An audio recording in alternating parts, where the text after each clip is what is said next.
बिना नहीं खेलागे मनवा हो, रोरा खातिर धड़ के दिलवा हो।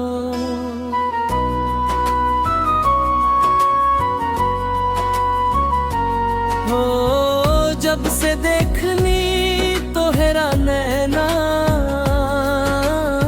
भूल गई नी सगरी चैना। रोजे सपनवा में आवस तारू, दिलवा के तुरानी कहाँ वसतारू। चांद से सुंदर लागे मुखड़ा, तोहरे बिना सुना बा दुखड़ा। सांझ बिहान तोहरा याद में,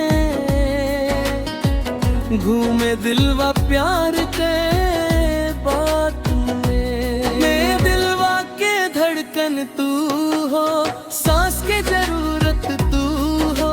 सातों जन्म साथ निभैब हमार मोहब्बत तू हो।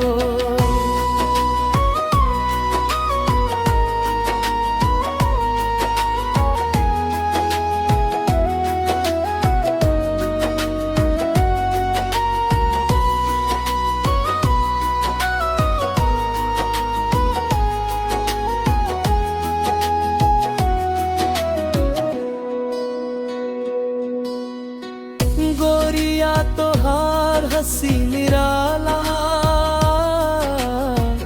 लगे जैसे चमके उजियाला। तोहरे खातिर गाना गाई,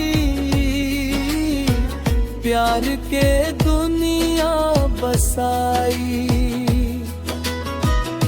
बरखा में भिंजे के मनबा,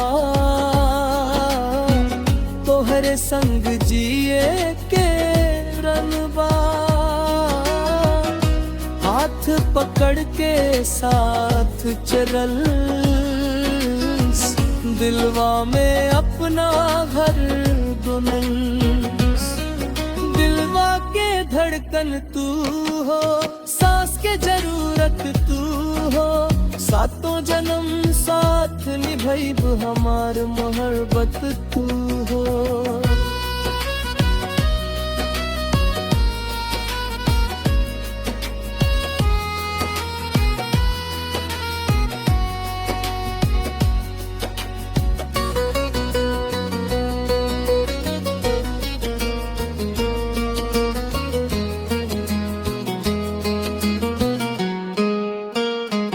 ओ बेबी सुन सुना बात हमार, तोहरे बिना लागे बेकार। दिन होखे चाहे अंधियार, रउआ से बा हमके प्यार। रुआही पूजा रउआर दास, तोहरे नाम से चले सांस। जिंदगी भर साथ रही, कभी ना टूटी विश्वास। दिलवा के धड़कन तू हो, सांस की जरूरत तू हो। सातों जन्म साथ निभैब हमार मोहब्बत तू हो।